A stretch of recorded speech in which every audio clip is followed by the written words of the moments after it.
Olá, telespectadores da TV da Transparência, sejam bem-vindos ao nosso segundo bloco de notícias desta quinta-feira, dia 6 de junho. Agora a gente vai destacar as atualizações do Legislativo e também do Judiciário brasileiro. A gente começa com os destaques do Senado e o primeiro destaque é uma matéria da Folha de São Paulo que diz que dos 81 senadores que vão deliberar sobre a chamada PEC das praias, desses 81, 9 deles têm em seu nome algumas propriedades que ficam na área de Marinha, de acordo com os dados públicos da Secretaria do Patrimônio da União, que faz parte do Ministério da Gestão e Inovação e também de acordo com a Justiça Eleitoral.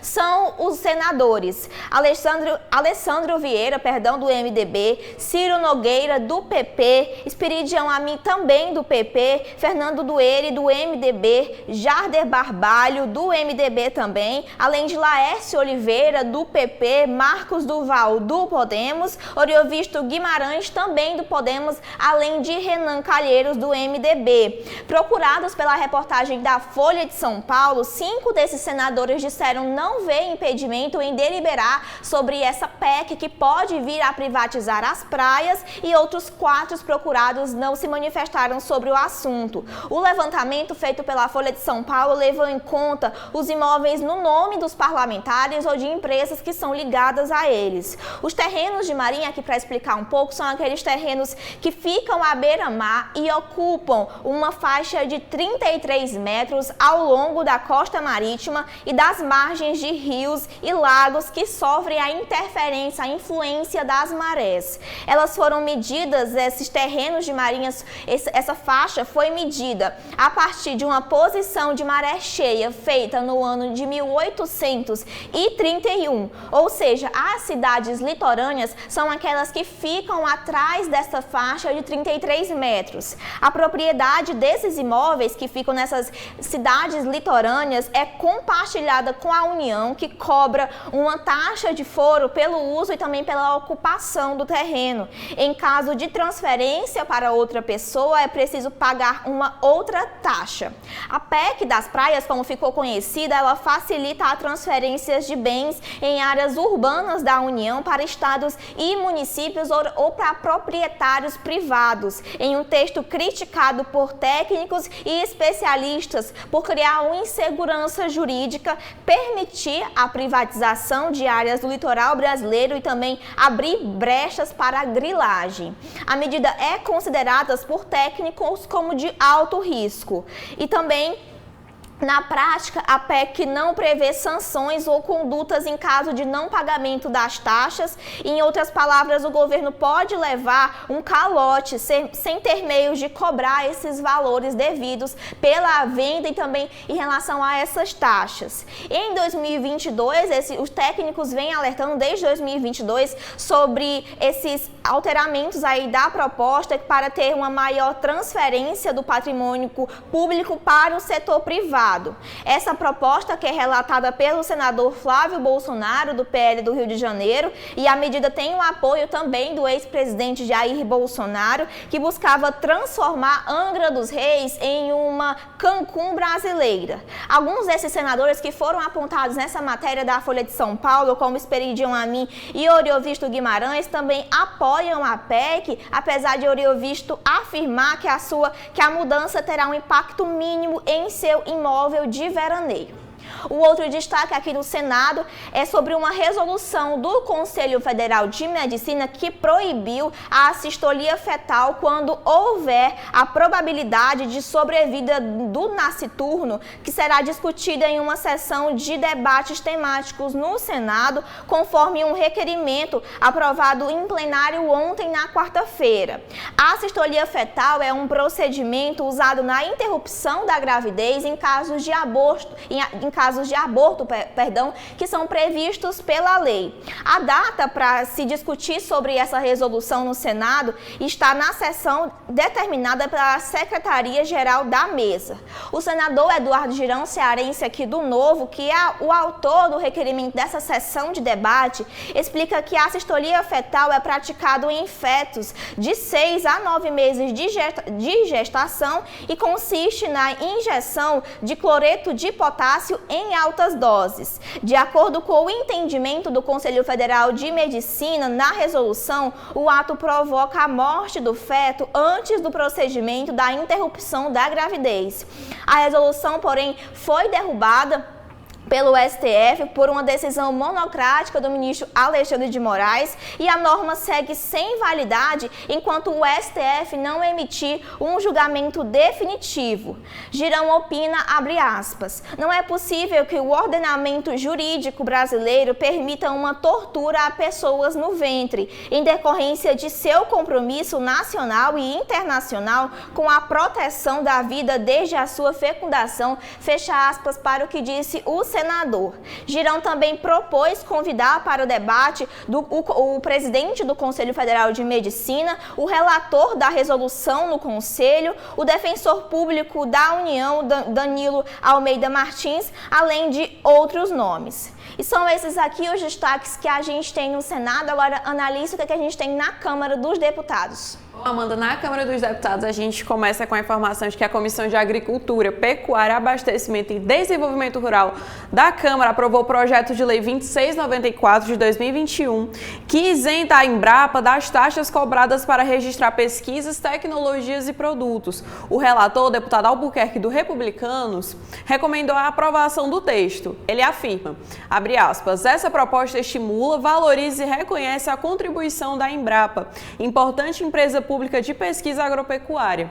Pelo texto já aprovado pelo Senado, a Embrapa ficará isenta por prazo indeterminado de cobranças feitas pelos seguintes órgãos: Serviço Nacional de Proteção de Cultivos, do Ministério da Agricultura, Instituto Nacional de Propriedade Industrial, Instituto Brasileiro do Meio Ambiente e de Recursos Renováveis e Agência Nacional de Vigilância Sanitária.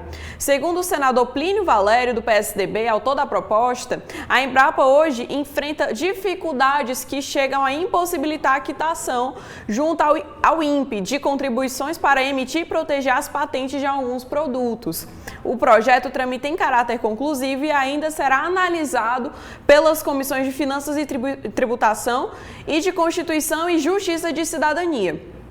Além disso, a gente tem que a Comissão de Cultura da Câmara dos Deputados aprovou o PL 5416 de 2019, que prevê prioridade ao apoio a projetos culturais que promovam a prevenção e o combate à violência contra a mulher. Apresentado pelo ex-deputado Bosco Costa, o texto inclui a medida na Lei Rouanet, que institui o Programa Nacional de Apoio à Cultura. A relatora, a deputada Bia Kicis, recomendou a aprovação da matéria com alteração feita anteriormente na Comissão de Defesa dos Direitos da Mulher para aperfeiçoar a técnica legislativa.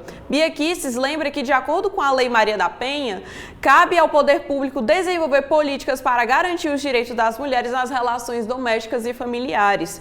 A relatora disse, abre aspas, a cultura exerce um importante papel nesse sentido, visto que o combate à prevenção da violência contra a mulher demanda mudanças de mentalidades e atitudes.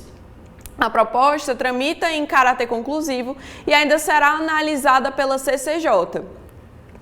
E, por último, a Comissão de Finanças e Tributação da Câmara dos Deputados aprovou o PL 9055, que isenta instituições públicas de ensino da cobrança de tarifas bancárias por quaisquer entidades sob supervisão do Banco Central. A relatora, a deputada Juliana Cardoso, recomendou a aprovação. Ela afirma, a proposta se mostra irretocável, não apenas pela objetividade e clareza, mas diante de sua indiscutível relevância social, fecha aspas. Segundo o autor do texto, o deputado Bongás, as tarifas geram grandes receitas para os bancos. Ele diz, a isenção para creches, escolas e universidades públicas poderia representar uma fonte de recursos para essas entidades. O projeto tramita em caráter conclusivo e ainda será analisado pela Comissão de Constituição e Justiça e de Cidadania. O texto já foi aprovado pela Comissão de Educação. São esses os destaques da Câmara dos Deputados. O que a gente tem no Supremo, Amanda? Bom, o destaque do Supremo de hoje é uma apuração da Folha de São Paulo, do jornalista José Marques, que fala que o Supremo Tribunal Federal contou com a participação presencial de todos os 11 ministros da Corte em apenas 6 das 21 sessões plenárias realizadas deste ano, que contou aí de fevereiro até a primeira semana de maio. O levantamento que foi feito pela Folha de São Paulo aponta que, com exceção das sessões solenes de 1º de fevereiro, que foi a abertura do Judiciário, do dia 22 de fevereiro, que foi a posse do ministro Flávio Dino, e dos dias 6 e 13 de março, e ainda dos dias 3 e 17 de abril, as outras registraram membros participando por videoconferências ou ausentes. A ausência preferencialmente se tornou polêmica após uma série de participações dos magistrados em eventos no exterior em dias de sessão do plenário da Corte, isso que vem sendo noticiado aí ao longo dos dias. E também em 2024, o ministro Dias Toffoli foi o que mais participou das reuniões do plenário por videoconferência, foram 10 ao total. Ele é seguido de Cássio Nunes Marques, que participou 7 vezes por videoconferência, seguido de Luiz Fux, que participou 5, André Mendonça e Alexandre de Moraes, que cada um participou 4 vezes virtualmente,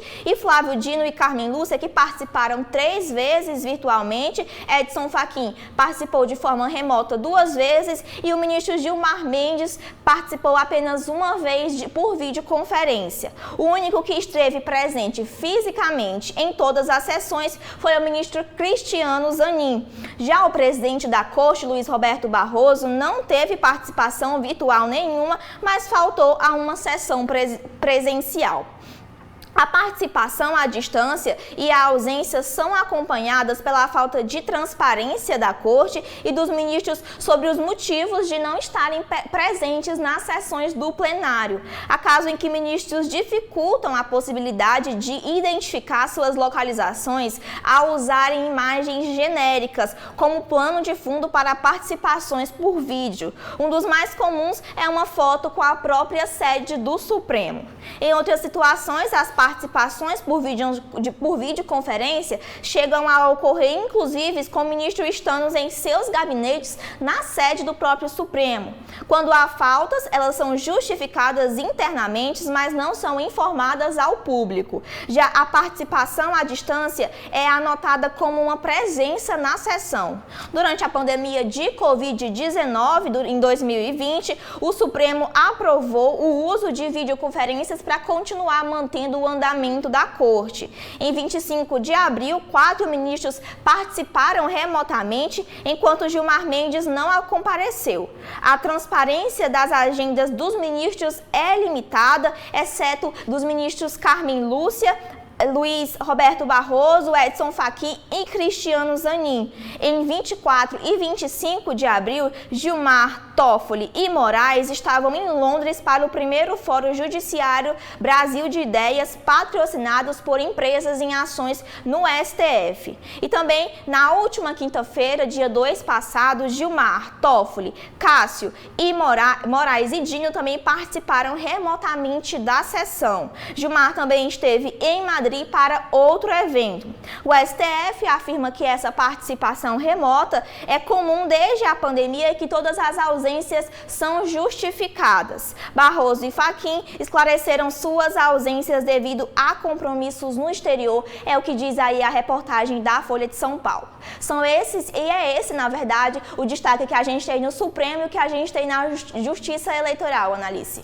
Bom, Amanda, nos destaques da Justiça Eleitoral, nós começamos com a informação de que o ministro Dias Toffoli, do STF, decidiu manter multa imposta pelo TSE à deputada Carla Zambelli e ao senador Flávio Bolsonaro por disseminarem notícias falsas sobre o presidente Luiz Inácio Lula da Silva. Os parlamentares foram condenados por terem divulgado em suas redes sociais vídeo que ligava Lula a supostos crimes financeiros e desvios de verbas públicas, afirmando que os prejuízos aos cofres públicos seriam arcadas por meio de descontos em contra-cheques de aposentadoria.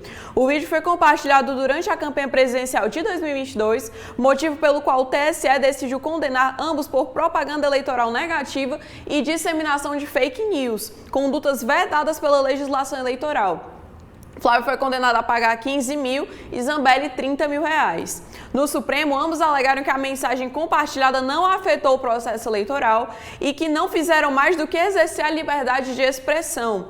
Ao negar andamento ao recurso, Toffoli escreveu que o direito à liberdade de expressão não é absoluto e que para modificar a decisão do TSE seria necessário reexaminar as provas do caso, o que é vedado por súmula do Supremo.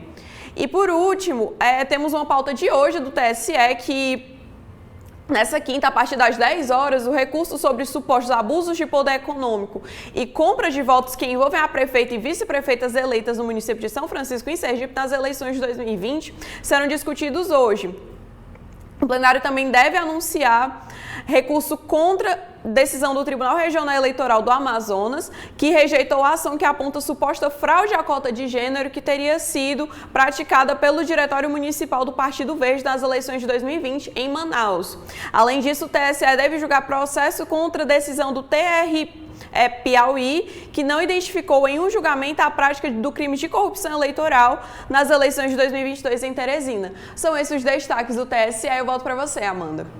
E assim a gente termina o nosso segundo bloco de notícias de hoje. Continue nos acompanhando aqui na TV da Transparência. Até a próxima!